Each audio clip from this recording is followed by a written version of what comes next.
आपको श्रावण मास में भगवान शिव जी की प्रार्थना करनी है। खास करके मैं कहूंगा श्रावण के हर सोमवार के दिन भगवान शिव जी की खास विशेष पूजा की जाती है। ये पूजा क्या है, कैसी है, क्यों करनी है, इन सभी बातों पे हम अब चर्चा करेंगे। हमारे पुराणों के अनुसार ऐसे माना जाता है कि शिव पार्वती का पुनर्मिलन इस श्रावण महीने में ही हुआ है। तो दूसरी ओर देव और दानवों के बीच जो समुद्र मंथन हुआ था, तो इस समुद्र मंथन में कई सारी चीजें प्राप्त हुई थी।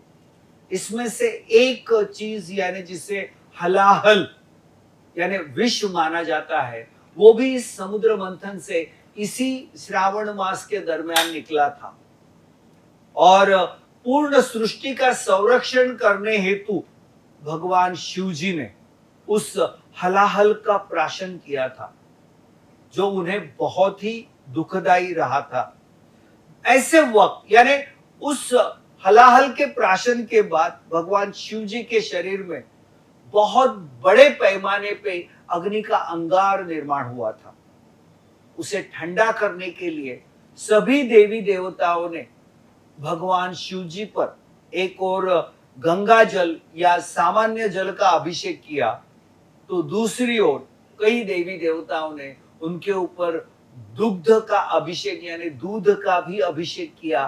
परिणाम स्वरूप उनके अंदर की वो अग्नि की ज्वाला शांत हो। और इसी कारणवश श्रावण महीने में भगवान शिव जी का हर सोमवार अभिषेक करना बहुत बेहतरीन और पवित्र माना जाता है। वैसे देखा जाए तो हम सामान्य जल से अभिषेक कर सकते हैं। अगर आपके पास गंगा जल है तो आप गंगा जल से उसका अभिषेक कर सकते हैं। दोस्तों, आप गन्ने के रस के माध्यम से भी आप इस शिव जी का अभिषेक कर सकते हैं, तथा अनार का रस या अंगूर का रस, ऐसे कई सारे, यहां तक के शहद यानी हनी से भी आप शिव जी का अभिषेक कर सकते हैं। वैसे हमारे हिंदुस्तान में पंडितों को या पुरोहितों को बुलाकर रुद्र, चाहे लघु रुद्र हो या महारुद्र हो, इसके माध्यम से भी शिव जी की पूजा बांधी जाती है। और ये एक बहुत ही महत्वपूर्ण या हमारे जीवन का एक अच्छी उपलब्धि प्राप्त करने का रुद्र यानी लघु रुद्र हो या महारुद्र हो, ये एक बहुत महत्वपूर्ण माना जाता है।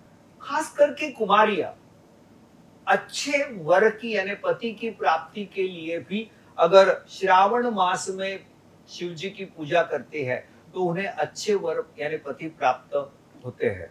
तथा विवाहित महिलाएं हर सोमवार के दिन अगर शिव जी का व्रत रखते हैं तो उनके पति की सेहत तथा उनकी सुख शांति समृद्धि में निश्चित रूप से अच्छी बढ़त प्राप्त होती। इस साल यानी 2023 में श्रावण मास में अधिक मास भी आया हुआ है। यानी 18 जुलाई से श्रावण मास की शुरुआत होगी, वो 15 सितंबर तक चलेगी। यानी अधिक मास, जिसे मलमास भी कहा जाता है। दोस्तों, एक और श्रावण यानी शिव जी का महीना, लेकिन अधिक मास भगवान विष्णु का मास कहा जाता है। इसलिए दोस्तों, एक और आपको शिव शक्ति की साधना करनी है, तो दूसरी ओर विष्णु तथा लक्ष्मी का पूजन भी साथ ही साथ आपको करना है, जिसके माध्यम से आपके जीवन की सभी परेशानियां दूर करके आपके जीवन में सुख शांति समृद्धि प्राप्त करने के लिए एक अनोखा मौका इस साल करीब करीब 19 साल के बाद में आया हुआ है।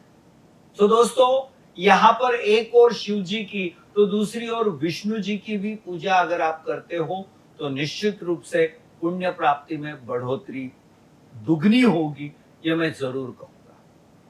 श्रावण महीने में शिव जी के पूजा शिव पिंडी के माध्यम से की जाती है और शिव पिंडी पर धतूरा तथा भांग अर्पित करना अधिक पुण्यशाली माना जाता है। साथ ही साथ दोस्तों, अगर श्रावण महीने में आपके द्वार पर बैल यानी नंदी का रूप अगर आता है तो जरूर उस बैल को आपको कुछ न कुछ चीज खिलाना आपके लिए लाभदायी माना जाता है। तथा महाराष्ट्र में एक ऐसी परंपरा है कि हर सोमवार के दिन शिव को यानी शिव मुठ यानी आपकी एक मुट्ठी में जो अनाज आ सकता है, ऐसे 1.25 मुट्ठी विशिष्ट अनाज भगवान शिव जी के पिंडी पर चढ़ाया जाता है।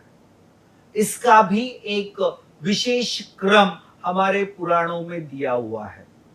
वो क्रम इस तरह से है। श्रावण के पहले सोमवार के दिन हर विवाहित महिला को शिव जी की पूजा करते समय 1.25 मुट्ठी चावल अर्पण करना है। तो दूसरे सोमवार को सफेद तिल, तीसरे सोमवार को मूंग यानी चाहे वो हरे हो या पीले हो 1.25 मुट्ठी मूंग चढ़ाने हैं। चौथे सोमवार को जवस चढ़ाया जाता है तथा अगर 5वां सोमवार आता है तो उस दिन सत्तू का भोग शिव जी पर 1.25 मुट्ठी चढ़ाया जाता है। इस साल जब श्रावण अधिक मास आया है तो मैं आपको इतना ही कहना चाहूंगा कि जैसे मैंने कहा कि पहले 4 सोमवार आपको चावल तथा सफेद तिल, मूंग और जवस ये 4 वापस उसी श्रृंखला में रिपीट करने हैं ताकि 8 सोमवार आपके पास इस श्रावण महीने में आने वाले हैं, तो उस हिसाब से आप भगवान शिव जी की पूजा बांध सकते हो। श्रावण के महीने में बेल वृक्ष के आधार से जो भी वनस्पति उगती है, जैसे कि तुरई, टमाटर या लौकी जैसे पदार्थ यानी सब्जियां इस महीने में जरूर सेवन करें। तथा दोस्तों, इस महीने बैंगन तथा सभी हरी सब्जियां या मांस या मद्यपान पूर्ण रूप से वर्ज्य करना है। दोस्तों, ये मौसम हमारी पाचन संस्था के लिए बहुत ही नाजुक माना जाता है, इसलिए इस समय आपको बहुत ही तरल या जिसे हम कहेंगे लाइट फूड वही आपको स्वीकार करना है ताकि आपकी सेहत उसे सही ढंग से डाइजेस्ट कर सके और आपका शरीर तथा मन संतुलित रहे। दोस्तों, जितना आप सात्विक पदार्थों का सेवन करोगे उतनी ही आपके स्वभाव में सात्विकता आएगी। श्रावण के महीने में आपको क्रोध को निश्चित रूप से कंट्रोल करना है। क्रोध इंसान के लिए हानिकारक होता है और श्रावण मास आपके मन का संतुलन बढ़ाने के लिए बेहतरीन है। इसलिए एक ओर सात्विकता, दूसरी ओर शिव जी की तपस्या तथा तीसरी ओर तामसिक वृत्ति यानी मांस, मद्य, इन सभी चीजों का त्याग।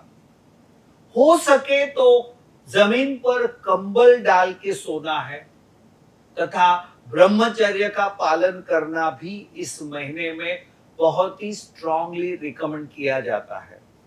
शिव जी की पूजा करते समय हल्दी इस्तेमाल नहीं करनी है। हमेशा शिवपिंडी की पूजा भस्म लेपन से ही की जाती है, इस बात को जरूर याद रखें।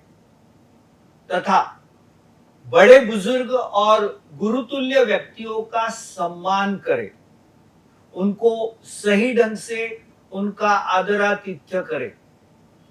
इस महीने में घर की साफ सफाई पर आपको बहुत ज्यादा ध्यान देना है तथा हर रोज कम से कम एक माला शिव जी का जाप करना है।